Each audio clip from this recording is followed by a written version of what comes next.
Welcome to my channel set tax சேனலுக்கு உங்களை அன்புடன் வரவேற்கிறேன். இன்றைய வீடியோவில் ஜூன் மாத சிறு சேமிப்பு தான் ஃப்ரெண்ட்ஸ் பார்க்க போகிறோம். ஜூன் மாதம் நான் எப்படியெல்லாம் வந்து சிறு சேமிப்பு பண்ணேன், என்ன மாதிரியான சிறு சேமிப்பு பண்ணேன், எவ்வளவு சேமித்தேன் அப்படிங்கிறத இந்த வீடியோவில் நான் டீட்டெயிலாக சொல்லியிருக்கிறேன் ஃப்ரெண்ட்ஸ். நிறையா வந்து பார்த்திங்கன்னா நம்ம சிறு சேமிப்பு ஒவ்வொரு மாதமும் நான் வந்து உங்களுக்கு அப்டேட் பண்ணிடுவேன். இந்த தடவை நான் வந்து ரொம்பவே வீடியோ எடுக்க முடியல. ரீசன் வந்து நான் உங்ககிட்ட சொல்கிறேன், இந்த வீடியோவே சொல்கிறேன். என்னால் கண்டினியூஸாகவும் வீடியோ போட முடியல. அது என்ன, அதுக்கான அப்டேட் என்ன அப்படிங்கிறத இந்த வீடியோவில் ஃபஸ்ட்டு பார்த்துருவோம். அதுக்கப்புறம் என்னென்ன சிறு சேமிப்பு பண்ணேன் அப்படிங்கிறத பார்த்துட்டு இந்த வீடியோவை முடிச்சிடலாம் ஃப்ரெண்ட்ஸ். முக்கியமான ஒரு விஷயம் என்ன அப்படின்னு பார்த்தீங்கன்னா, தம்பிக்கு ஒரு 1 வீக்காக ஃபீவரு. ஸ்கூல் ஜாயின் பண்ணி ஒரு 20 நாள் தான் போனோம். அதுக்கப்புறம் வந்து பார்த்திங்கன்னா கண்டினியூஸாக ஒரு வாரமாக ஃபீவர் வந்து விடவே இல்லை. ஃபஸ்ட்டு ஒரு அலர்ஜி மாதிரி வந்துச்சு, அதுக்கப்புறம் ஃபீவர். அதனால் அவனை கவனிக்கிறதே சரியாக இருக்குது. ஸோ அதனால தான் மெனு பிளான் வீடியோ எடுக்கவே முடியல ஃப்ரெண்ட்ஸ். ஆக்சுவலாக காய்கறியே அன்னன்னைக்கு வேலைக்கு போகணுமேங்கிறதுக்காக என்ன சமைக்கிறோம் மூடியே இருக்காது, டக்குன்னு ரசமோ ஏதோ ஒரு காய வச்சு எடுத்துகிட்டு போயிடுறோம். ஸோ அதனால் மோஸ்ட்லி என்னால் அந்த மெனு பிளான் வீடியோ லாஸ்ட் 2 வீக்ஸாக போட முடியல. தம்பியும் பார்த்துட்டே இருக்கிற மாதிரி இருக்குது. இப்போ எனக்கு வண்டி இல்லாததுனால நான் போயிட்டு வீட்டுக்கு வர்றது கொஞ்சம் லேட் ஆகிடுது. ஸோ அதனால தான் வந்து ரொம்ப டயர்டாகிடுது. வந்த கையோடு வந்து பார்த்திங்கன்னா பசங்களுக்கு சொல்லிக் கொடுக்க இப்போ ஒரு வாரமாக முடியல, ஹாஸ்பிட்டல் கூட்டிகிட்டு போக வர இந்த மாதிரியே இருக்கிறதுனால தான் ஃப்ரெண்ட்ஸ் வீடியோ போட முடியல. மெயிலும் பார்த்திங்கன்னா நல்லா சரியாக ரிப்ளை பண்ண முடியல. இன்றைக்கி தான் ஒரு மெயிலுக்கு நான் ரிப்ளை பண்ணேன்.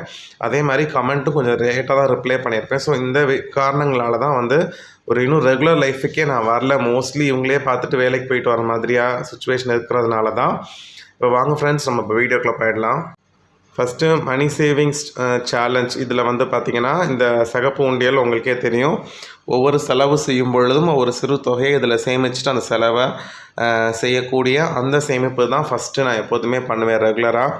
போன மாதம் ஒரு 70 செலவு பண்ணியிருக்கேன் அப்படின்னா 1ஆம் தேதியிலேருந்து 30 வரைக்கும் நான் 70 செலவு பண்ணியிருக்கேன்னா 70 தடவை ஒரு சிறு தொகையை போட்டிருப்பேன். ஸோ இது வந்து ஒரு பெரிய சேமிப்பாக வரும். 5 ரூபா, 10 ரூபா, சில சமயம் 50 ரூபா, இல்லை 5 ரூபா, இந்த மாதிரி. ஏன்னா நான் பட்ஜெட்டுக்கு எடுத்து வைக்கக்கூடியதே கம்மியான அமௌண்ட்டு. அதில் ஒவ்வொரு செலவு செய்யும் பொழுதும் பெரிய தொகையை போட முடியாது இல்லையா? ஸோ அதனால் 5 ரூபா, 10 ரூபா மேக்ஸிமம் போட்டுருவேன். போட்டுட்டு ஒவ்வொரு செலவு செய்யும் பொழுதும் இந்த சிறு தொகையை போடுறதுனால கொஞ்சம் அமௌண்ட் வந்து கணிசமாக சேமிக்க முடியும். ஸோ நம்மளோட செலவும் பார்த்து கண்ட்ரோலாக பண்ணுவோம். ஸோ இதில் வந்து பார்த்திங்கன்னா கொஞ்சம் நல்லா அமௌண்ட் சேர்ந்துருக்கு இந்த தடவை. கிட்டத்தட்ட ஒரு 300 சொச்ச ரூபா கிட்ட, ஒரு 400 ரூபா கிட்ட வந்துச்சு. 410 ரூபாயோ 400 ரூபாயோ வந்துச்சு கரெக்டாக. இதில் வந்து பார்த்திங்கன்னா இப்போ நிறைய பேர் கேட்டிருந்தீங்க, இந்த அமௌண்ட் வந்து பார்த்திங்கன்னா செலவில் எழுதிருவீங்களா? இப்போ வந்து நான் 40 ரூபாய்க்கு 50 ரூபா ஸ்நாக்ஸ் வாங்க போகிறேன்.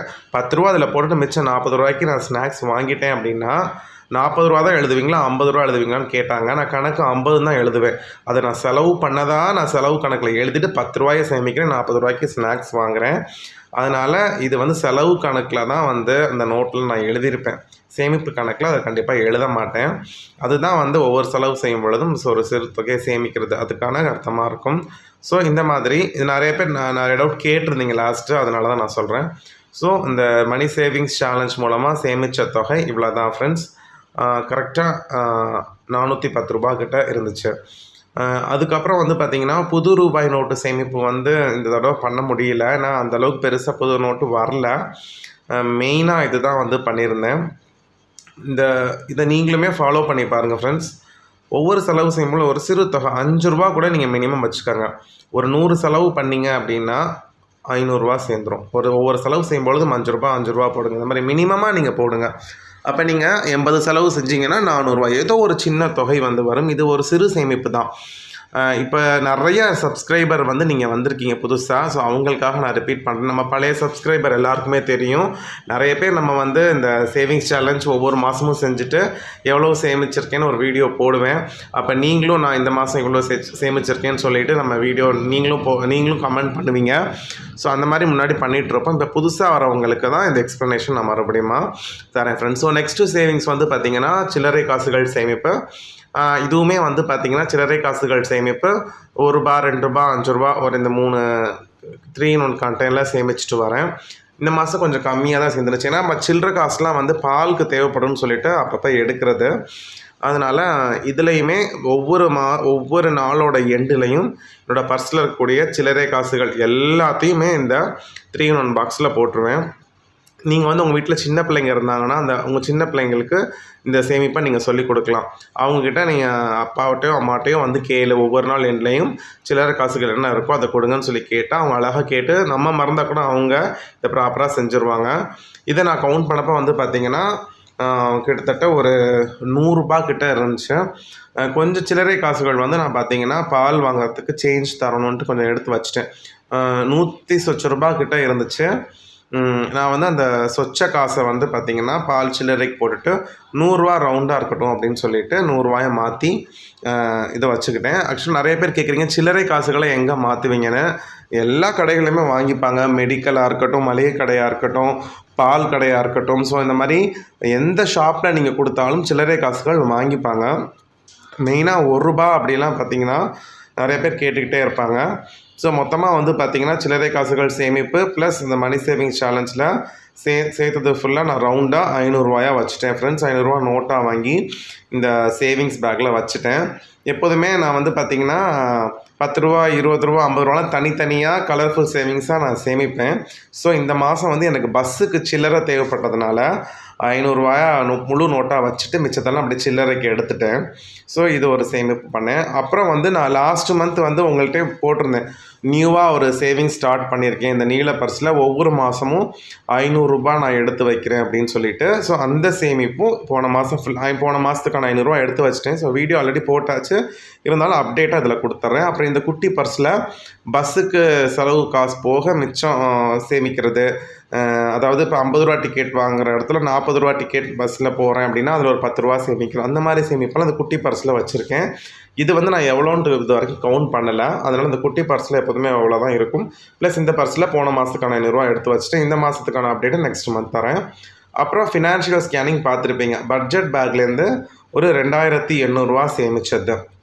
ஸோ அதுவும் வந்து பார்த்திங்கன்னா தனி ஒரு 2500 ரூபாங்கிறது எனக்கு ரொம்ப பெரிய அமௌண்ட்டு. 13,000 ரூபா பட்ஜெட் போட்டு 2500 ரூபா வந்து சேமித்தது வந்து மிகப்பெரிய பட்ஜெட்டு. அதுக்கு மெயின் எப்படி சேமிச்சேங்கிறத ஃபினான்ஷியல் ஸ்கேனிங் வீடியோலேயே நான் உங்கள்கிட்ட டீட்டெயிலாக சொல்லியிருக்கிறேன் வித் சேவிங் டிப்ஸோட. பார்க்காதவங்க பார்த்துருங்க. ஸோ இது வந்து மணி சேவிங்ஸ் சேலஞ்சுக்கு நான் எடுத்து அதை வச்சது போக மிச்சம் இருந்த பட்ஜெட் அமௌண்ட் இருக்கும் இல்லையா, அதில் சேமித்த அமௌண்ட்டு தான் இந்த 2800 ரூபா. இது இந்த மாதம் தான் எனக்கு தெரிஞ்சு கொஞ்சம் அதிகமாக சேமிச்சிருக்கேன்னு நினைக்கிறேன். மோஸ்ட்லி இதில் வந்து 500, 200, 300, 400 அப்படின்னா வந்து மிச்சமாகும். ஒரே ஒரு மாதம் 3400 ரூபா சேமித்தேன். ஒரு வருஷத்துக்கோ 1.5 வருஷத்துக்கு முன்னாடி அது வீடியோ போட்டிருந்தேன். அதுதான் ஹையஸ்ட். அதுக்கப்புறம் வந்து பார்த்திங்கன்னா அவ்வளோலாம் சேமிக்க முடியாது. ஏன்னா 13,000 ரூபா நம்ம எடுத்து வச்சுட்டு அதில் சேமிக்கிறதுங்கிறது முடியாத விஷயம். இந்த தடவை கொஞ்சம் அதிகமாக சேமித்தது கரண்ட்டு பில்லு ப்ளஸ் பெட்ரோல் வந்து எனக்கு வண்டி தொலைஞ்சு போனதுனால ஒரு வண்டியோட பெட்ரோல் எக்ஸ்பென்சஸ் அப்படியே கட் ஆகிடுச்சு. ஸோ அதனால் வந்து நான் இந்த அமௌண்ட் சேர்க்க முடிஞ்சுச்சு. ஸோ எனிவேஸ் இது ஒரு சேமிப்பும் நான் பண்ணியிருக்கேன். ஸோ இதுதான் லாஸ்ட் மந்த்து நான் செய்த சிறு சேமிப்பு தொகைகள் மெத்தட்ஸ் எல்லாமே. ஸோ இந்த வீடியோ உங்களுக்கு பிடிச்சிருக்கும் நம்புகிறேன். இந்த வீடியோ உங்களுக்கு பிடிச்சிருச்சுன்னு உங்கள் ஃப்ரெண்ட்ஸ்க்கு ஷேர் பண்ணுங்கள். நீங்களும் எவ்வளவு சிறு சேமிப்பு பண்ணேன் அப்படிங்கிறத கமெண்ட்டில் சொல்லுங்கள் ஃப்ரெண்ட்ஸ். அடுத்த வீடியோவில் உங்கள் எல்லாரையும் பார்க்குறேன். Bye friends.